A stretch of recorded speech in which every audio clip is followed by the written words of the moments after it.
ശബരിമലയിൽ നിലനിൽക്കുന്ന ആചാരങ്ങൾ അത് തകർക്കാനാണ് ശ്രീമാൻ പിണറായി വിജയന്റെ നേതൃത്വത്തിലുള്ള സർക്കാർ ആദ്യം ശ്രമിച്ചത്.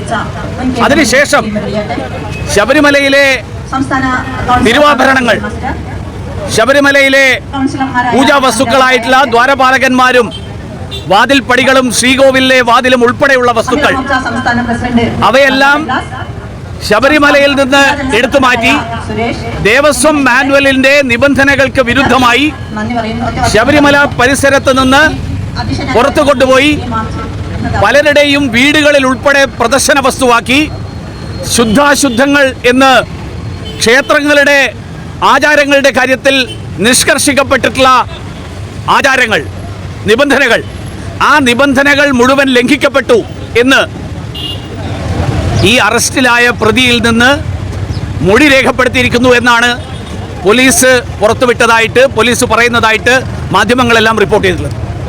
അപ്പോൾ രണ്ടാമത്തെ തവണ ആചാര ലംഘനം നടന്നിരിക്കുകയാണ്.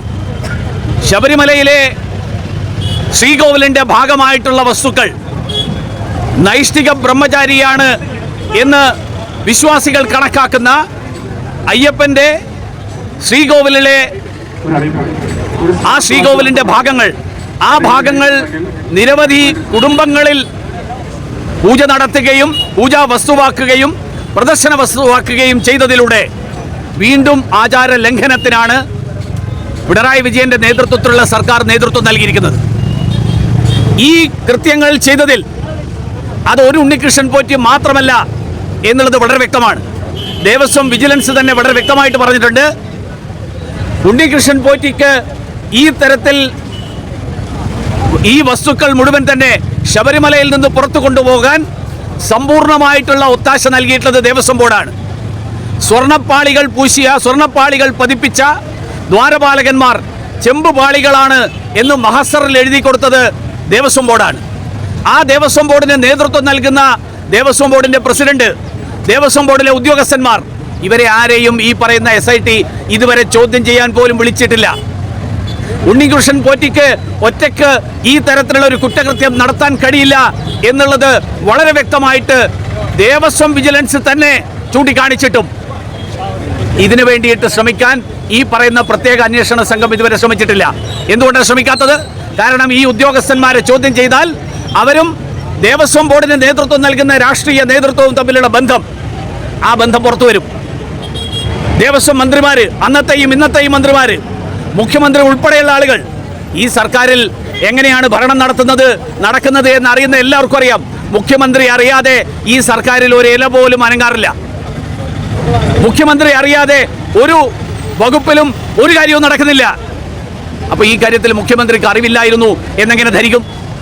ഇന്നലെ ഉണ്ണികൃഷ്ണൻ പോറ്റി പറഞ്ഞത്, എന്നെ കുടുക്കാൻ ശ്രമിച്ചാൽ മറ്റു പലരും കുടുങ്ങും, അതൊരു ഭീഷണിയാണ്. നിങ്ങൾ എന്നെ മാത്രം പ്രതിയാക്കാൻ ശ്രമിച്ചാൽ എൻ്റെ കൂടെ ഈ കുറ്റകൃത്യത്തിന്, കവർച്ചയ്ക്ക് നേതൃത്വം നൽകിയ ആളുകൾ, ആ ആളുകൾ കൂടി ഇതിൽ പങ്കാളികളാണെന്നുള്ള സത്യം പുറത്തു വരും. അതുകൊണ്ട് ഈ കേസിനെ കേവലം ഒരു ക്ഷേത്ര കവർച്ച മാത്രമാക്കി അവസാനിപ്പിക്കാൻ വേണ്ടിയിട്ടുള്ള ആസൂത്രിതമായിട്ടുള്ള ഗൂഢാലോചനയുടെ ഭാഗമാണ് ഇപ്പോൾ നടക്കുന്ന ഈ അറസ്റ്റുകൾ. ഇതിൻ്റെ പിന്നിലുള്ള സത്യാവസ്ഥ പുറത്തു കൊണ്ടുവരാൻ വേണ്ടിയിട്ടുള്ള ആത്മാർത്ഥമായിട്ടുള്ള ശ്രമം നടക്കണമെങ്കിൽ ഭാരതീയ ജനതാ പാർട്ടി വീണ്ടും ആവശ്യപ്പെടുകയാണ്, കേരള സർക്കാരിൻ്റെ കീഴിലുള്ള ഉദ്യോഗസ്ഥന്മാർ ഹൈക്കോടതി എന്തൊക്കെ നിർദ്ദേശങ്ങൾ നൽകിയാലും ഔപചാരികമായിട്ട് ഹൈക്കോടതിയോട് മാത്രമേ ഇവർ കാര്യങ്ങൾ അറിയിക്കുകയുള്ളൂ.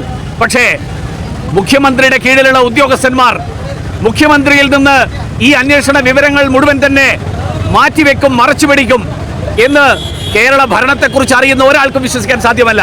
അതുകൊണ്ടാണ് ഭാരതീയ ജനതാ പാർട്ടി ആവശ്യപ്പെടുന്നത്, ഈ കാര്യത്തിൽ സത്യം പുറത്തു കൊണ്ടുവരണമെങ്കിൽ ഒരു കേന്ദ്ര ഏജൻസിയുടെ അന്വേഷണം, അങ്ങനെ ഒരു അന്വേഷണത്തിലൂടെ മാത്രമേ സാധിക്കുകയുള്ളൂ. അതുകൊണ്ട് ഉണ്ണികൃഷ്ണൻ പോറ്റിയുടെ ഭീഷണി, ആ ഭീഷണി, ഈ കേസ് ഒതുക്കി തീർത്തോളൂ അല്ലെങ്കിൽ നിങ്ങളെ എല്ലാവരെയും ഞാൻ പെടുത്തും എന്നുള്ള ഭീഷണിയാണ്.